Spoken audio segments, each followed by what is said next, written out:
Greetings and salutations, everybody. Stephen here. Welcome back to the Wargaming Command Center. So I've just got some breaking news just popped through my email then. We've got some news on the Warhammer Open Day and the Vigilus campaign. And we've got some treats. So it looks like we were half right. One of the things that's come up is the looks like there's a new Marneus model, which is pretty cool. Right, so I haven't actually gone through any of this yet. Basically, it's just come in, so I still haven't watched like any of these videos or anything like that. And check it out. There's a new Raptor by the looks of it, some kind of Chaos Raptor Marine on the stand there of a fallen Ultramarine there. This looks like some kind of Raptor of some kind. He looks pretty brutal. So a little bit more Black Legion. Anyway, we're going to take it from the top. So the Vigilus Open Day, Warhammer 40,000 is about to kick into high gear. Over the past few months, the board has been set with a comprehensively updated set of codices, not to mention some incredible new models. Now the next phase can begin, and it begins on Vigilus. At the Vigilus Weekender, fans are getting their first glimpse at what the future holds. If you're not with us at Warhammer World today, don't worry. We're rounding up all the major reveals right here, from the rebirth of the Warhammer 40,000 most iconic Space Marine to a new full-size Battle Titan. It's a big one, so we'll jump right in. Wow, okay, this is pretty cool. I mean, that's the Titan down here, everybody. So this looks like some huge, massive Titan. The helmet, it almost looks Custodes or something there, the helmet. That's weird. It's a big one. That's a big one. I don't know. Is that bigger than the Warlord? I think it is. And, yeah, very, very interesting to see what's going on here. So, like I said, everybody, I haven't read through this myself, so it's all news to me as well. Looks like this guy's going to talk about Marneus a little bit. So, just quickly, I was at GW today actually, and I had an inkling something was going to go down with Marneus, so I bought another one of him in the box, the old school model, because I quite like this model still. All right. Now we all know he was taken off the website there, but this basically confirms it. Okay, and he's got a new model. So hopefully they still make this available. But if they don't, well, we've still got this right here. And just quickly as well, so Blackstone Fortress unboxing coming up tomorrow, okay? So everybody who's been waiting for my review. All right, sweet as. So let's keep going. Imperium Nihilus, Vigilus Defiant. Over the past year, one planet has taken center stage in the Warhammer 40,000 narrative.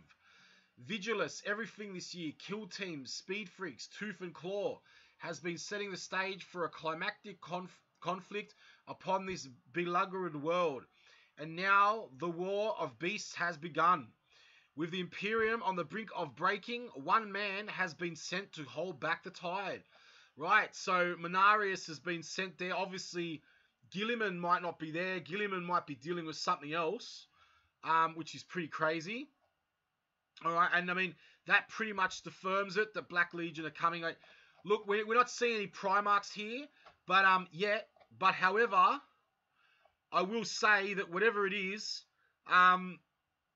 basically, like, it's gonna have to be pretty big if the Imperium's getting this, right? So I mean, we're in for one. We're in for one, everybody. Okay, so let's watch this video by the will of the Father. That's the flag we're watching. I have splintered behemoths and laid low ancient gods. I alone held the gates against an orcish horde for a night and a day. I slew the avatar of an ancient god at the shrine of my ancestors. By my hand was the bloodthirster Angrath defeated and driven howling into the warp. I stood with ancient Gallatin and he cast down Skargor, the Despoiler. I defended the 500 worlds throughout the darkest years of the Imperium. Willingly, I stepped across the threshold of death and into the Rubicon Primaris. I am Marneus Calgar. I am Marneus Calgar. I am Marneus Calgar. I am Marneus Calgar. I am Marneus Calgar. And by the will of my father, I am reborn.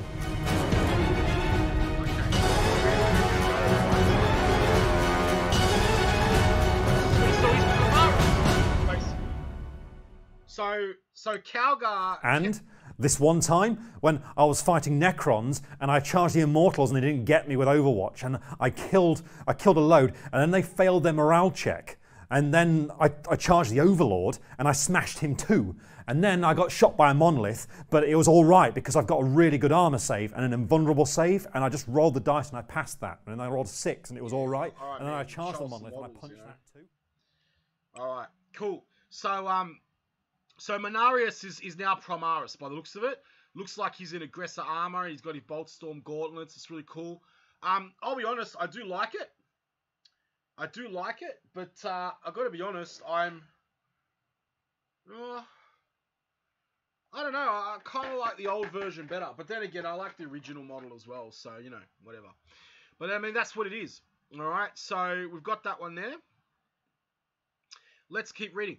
Marneus Calgar is the original and perhaps most iconic Space Marine character, having been with us in one form or another since the very first edition. So it's only fitting that this venerable hero is the first to be reborn as a Primaris Space Marine. This incredible new model combines the modern aesthetic of the Primaris Marines with the classic elements of the venerable character. It's true.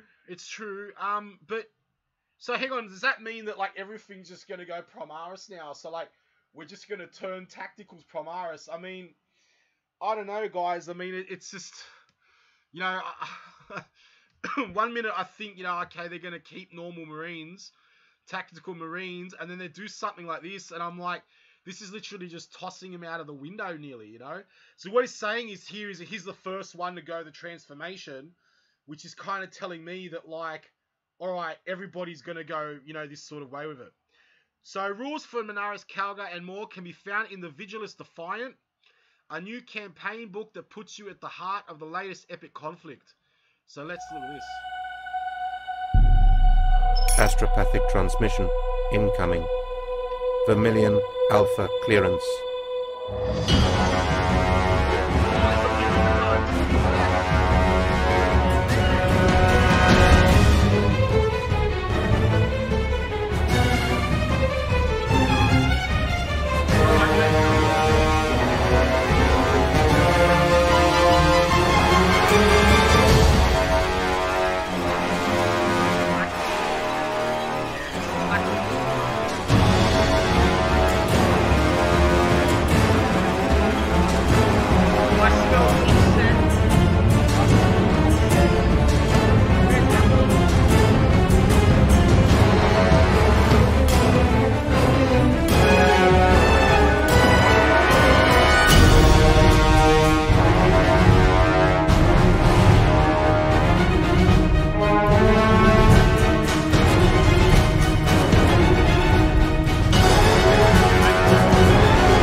It's a good start, GW. Keep it coming, though. So Vigilus Defiance takes everything you love about the campaign books and uses it to bring to life the latest thrilling chapter in the unfolding saga of the Dark Imperium. Take the depth, texture, and detail of the Horus Heresy campaign books, add themed armies and narrative battling inspired by classics of the Codex Armageddon, thrown in an epic story that will change the face of the galaxy, and you've got Vigilus Defiance. Calgar won't be retaking Vigilus without a fight, after Orcs, Eldari, and the Genestealer Cults have all but shattered the defenses of the planet. The herald of a new doom ascends. Alright, so there we go. So the Black Legion have come to Vigilus. Confirmed, okay? We had it confirmed before, but led by the sinister herald known as Huracan World Claimer, this new champion of the Dark Gods has declared that the world of Vigilus will fall to the War Master within 80 days. Wow. Okay, we have Urban Conquest. Here's the book. All right, let's take a look at this urban Conquest video. looks like there's a campaign.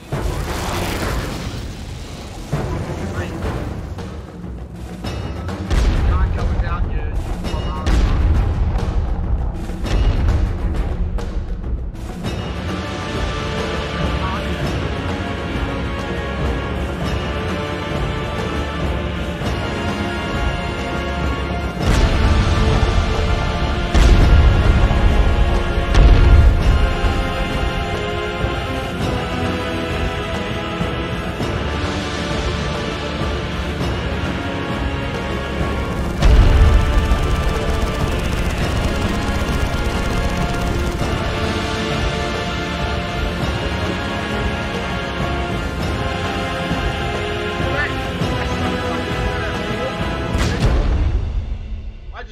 an Orc Dreadnought thing. Someone tell me in the comments that's not a new Orc Dreadnought or Death Dread or whatever. Oh, wow, okay, so a lot to take in. We're not even halfway yet, my goodness. So the new campaign system is designed to make modular map-based campaigns fun to play and simple to run, allowing you to build your very own urban battle maps, then fight for supremacy in interlinked battles with your friends. You won't just be battling to defeat your opponents, but also to capture strategic resources and manage your overall strategy. There we go, there's a bit of a picture of the battlefields. Got some, yep, it's really cool. Alright, Urban Conquest is perfect for gaming groups and clubs looking to add an extra dimension to their battles. Keep an eye out for more news on what the set means for you in the new year. Now, we're on to Genestealer Cults, Sinister Uprising. Let's check it out. Within these holy shadows, we hear them in our dreams. We are guided by our great father's call, and we will. This world will burn. The heavens will deliver our reward.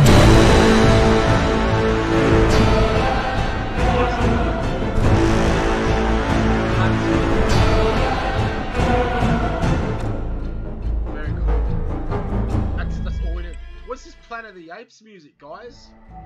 Oh, hang on. Kind of look like the mutants from Planet of the Apes. Even, I don't know if anyone's seen that. Planet of the Apes, I think it was 2 beneath Planet of the Apes or below Planet of the Apes, where they were worshipping the bomb and they had those radioactive guys. Yeah, so let's take a look at these guys. Mate, they look fantastic. I love them. Alright, time to get that Genestealer Cult army going. That's up the back there.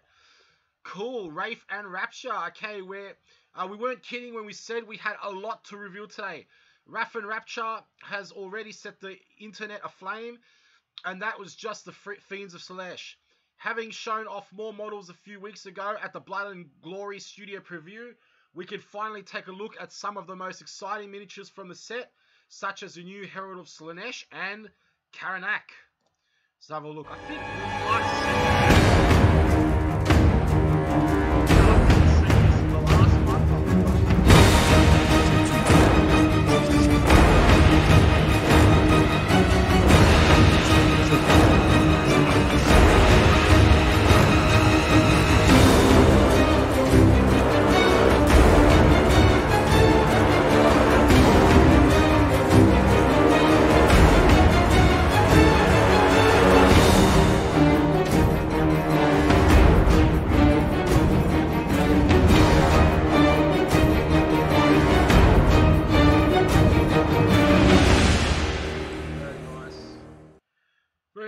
we're particularly excited about the re-imaging of Khorne's most faithful hunting hound.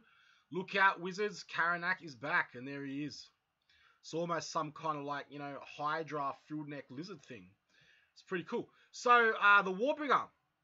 Alright, Warhound Reaver Warlord. Okay, so, isn't that all of them? These are names that mean something special to Warhammer fans. The iconic god machines that most of us on some level would love to own one day. Titans are the most eye-catching and impressive models in a Warhammer 40,000.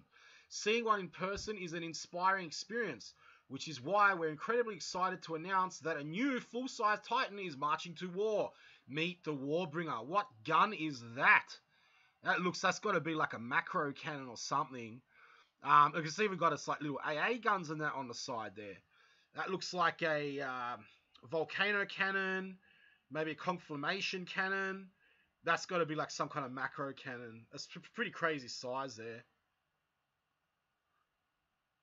The Warbringer Nemesis Titan is a new class of god machine, armed with an artillery piece capable of transforming your chosen grid coordinates into a white-hot crater. This massive engine of destruction has been designed to look right at home alongside its brethren. It is our most detailed yet, with a crude upper deck featuring a spotter, a loader, and a massive revolver-style loading mechanism for the main gun. There we go. There we go. Like, that's some of the stuff in there. Very cool. All right. So the Warbringer will be available very soon. Subscribe to Forge World newsletter, and we'll email you when you can buy it on your own. Awesome. So chapter, I would have preferred an Angron or a Fulgrim, but that's still pretty cool. I wonder how much it's going to go for. Chapter approved. Okay, so we're going to do a bit of another breakdown after this video. I just want to get the news out there. And we'll have a discussion about, you know, all this kind of stuff in another video. Check out the channel, subscribe if you can, like, turn the little bell notification on. It's all good. We're Warhammer people. We like talking about Warhammer. Finally, fans of Open Day have had the chance to find out more about Chapter Approved 2018 for themselves, as well as talking to the team behind the Essential Guide for Gamers. There you go. For those of you not at the Open Day, here are some tidbits we've learned. Alright, it'll let you customize your characters more than ever before. Okay, this is a Chapter Approved info we've been waiting for, guys, some of it. Chapter Approved 2018 features a new character creation system for open play where you can build your very own legendary heroes. If you're feeling creative, this year's edition is going to be great for you. Right, so I'm imagining you can, it's sort of like a character generator where you can, like, you know, take different traits, plug them in. You know, this guy gets a 3-up invul, but he can't have this, and the other guy gets, you know, +1 to hit, but he can't have that, and all this kind of stuff. So it's pretty cool. I'm more interested in points changes, though. Annual units. One of the takeaways from the narrative play section was the Battle Honors, a system that lets your units level up and develop new skills throughout the campaigns. Okay, that's cool. That's kind of like the kill team thing, you know, brought to a larger scale. It's good news for the Grey Knights. I told you so. Match play fans have been scrutinising the new points from the book, and it's clear at this point that one massive winner is the Grey Knights, who have seen sweeping points reductions across a swathe of units. I was saying it in my other videos. I was saying it. Grey Knights are going to come back. These guys are now going to be super OP. The Adeptus Sororitas are back and better than ever. Of course, Codex Adeptus Sororitas is one of the most exciting things about Chapter Approved this year, and we've had a chance to get an even better look at the rules. We'll be previewing these in depth soon, but in the meantime, here's another awesome stratagem to tide you over. The Holy Trinity, one command point. I think we've read this. This is the flame one. With Bolter, Flamer, and Melter is the Foe Purged. Use this stratagem before shooting with an Adeptus Sororitas unit in the shooting phase. If that unit targets all of its attacks at the same target, and that target is within the range of at least one model in the unit firing a bolt weapon, one other model firing a flamer weapon, and one other model firing a melter weapon, add 1 to all wound rolls made from the firing unit until the end of the phase. For the purpose of this stratagem, a bolt weapon is any weapon profile whose name includes the word bolt, e.g. bolt gun. A flamer weapon is any weapon profile whose name includes the word flamer, e.g. hand flamer, and a melter weapon includes inferno pistols, and any weapon profiling whose name includes the word melter, e.g. melter gun. Alright, so there you go, okay? So more soon. Excited by these reveals. I can't even speak properly. We've got a couple more up our sleeve for later today, so keep checking back to make sure you don't miss any. Make sure to follow us on Facebook, Instagram. Follow them, everybody. There you go. Alright, live for anyone who wasn't able to make it to Warhammer World. We have some promising new stuff going on. Alright, everybody. I am Steve from Command Center Wargaming, and I'll catch you all in the next video. If you like, subscribe to the channel, alright, and take care.